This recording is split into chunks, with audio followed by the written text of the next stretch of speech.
میخوام تو این ویدیو بهتون فرنچ آموزش بدم.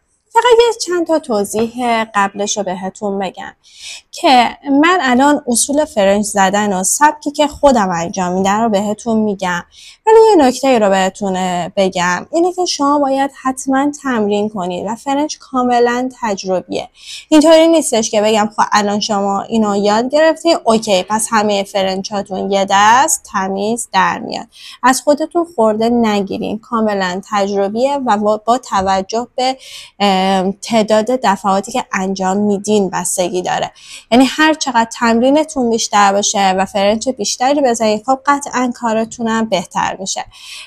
مثلا خود من شاید اولش یکیش پهن‌تر بوده یکیش نازک‌تر بوده، این اتفاقات پیش میاد و همه اینا با توجه به تجربه است که به دست اومده. اینو اولش بهتون بگم و در ادامهش بریم فرنچو بزنیم. تا اینجای ویدیویی که با من همراه بودیم ممنون میشم که لایک کنی و از کانال من حمایت کنی. برای فرنچ زدن البته من لاکژل کلینیل استفاده میکنم. این یه لاکژل متفرق است که الان فقط برای آموزش دارم بهتون میدم. میخواد روی پودر باشه، روی هر چیزی که هستش باشه. شما یه خط صاف بکشید. خب این ضخامت خط صافتون بستگی به ضخامت فرنچتون داره و شما نازک بکشید. بعد هر چقدر مشتری خواستش میتونید اونو ضخیم‌تر کنید. حالا بستگی داره که مشتری چقدر میخواد دنباله فرنچش کشیده باشه. هر چقدر کشیده تر شما این نقاط رو که پایین تر قرار میدید. حالا فرض رو بر این بگیرین که مثلا تا اینجاها میخواد. خب دو تا نقطه میذاریم اینجا به موازی هم دیگه، دقیقا موازی باشه. این خطی که کشیدین رو 3 قسمت بکنید. حالا به صورت هلال از این نقطه به این وصلش کنید و این قسمت رو پرش کنید.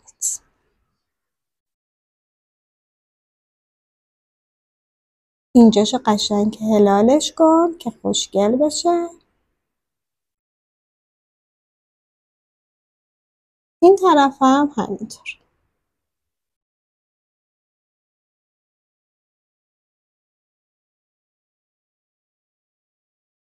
اینجاشو قشنگ هلالش کن که خوشگل بشه.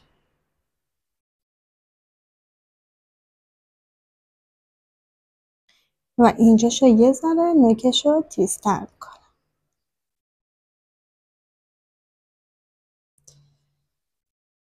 خب دیگه چشمی نگاه کنید، اگر کجی داره یا پله‌ای داره اونا رو بگیرید. میگم بازم توضیح میدم که همه اینا تجربیه.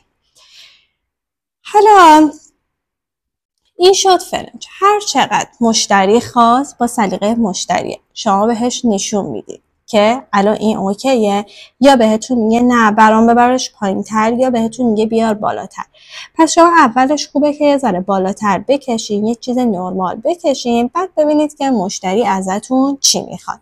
هر چقدر گفت کشیده تر شما میتونید این نقاط رو ببرین پایین تر و اینا رو وصل کنید. و همینطور اولش نازک بکشین که هر چقدر مشتری خواستش اونو ضخیم ترش کنید. مشتری میگه یه کوچولو دیگه ضخیم تر کن، اون وقت شما میتونید اینو ضخیم تر کنید. هر چقدرم که میگم خواستش ما براش ضخیم تر میکنیم. مثلا فکر کن الان گفته یه مقدار ضخیم ترش کن، من همون طرحو یه مقدار دارم ضخیم تر میکنم، دقیقا اندازه 1 میل. خیلی کم مثلا الان من ضخیم ترش کردم. این از این فرنچ. حالا مثلا یه سری ها هستن میگن که خب مثلا میخوام اینجاش پهتر باشه، خب هلال اینو بیشترش میکنید. اگرم که شوره کرده بود که حتما با عقب زن تمیزش کنید. این میشه این فرنچ. حالا شاید مشتری ازتون فرنچ 7-8 بخواد. تقاضاش کمه ولی هست، نمیتونیم بگیم نیستش. خب برای فرنچ 7-8 خیلی راحته. وسط ناخونتون رو در نظر بگیرین. خب نقاط اون که قراره کشیدگی فرنچتون باشه رو دوباره موازی هم دیگه بکشین و این نقاط رو به همدیگه وصلش کنید و کاملا یه خط صاف بکشید.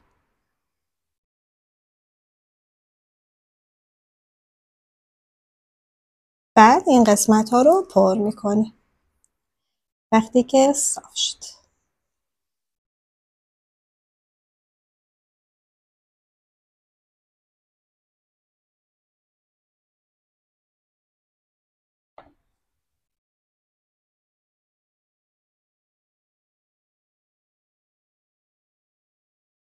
یه نکته رو بهتون بگم، هر چقدر مشتری خواست پهن‌تر باشه این خطتون میاد پایین‌تر و اینا به هم وصل میکنید و همینطور اگر هر چقدر خواستش که این کشیده تر باشه اینم باز همینطور و از این خط به این وصل میکنید و نیایید از اینجا مثلا اینجوری هلالش کنید، نه، کاملا به این نقطه وصلش کنید.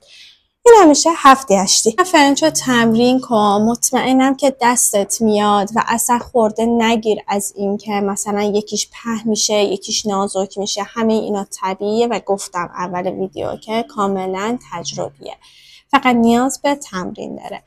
ممنون میشم که از کانال من حمایت کنی، اگر سوالی داشتی کامنت کن، حتما جوابشون میدم.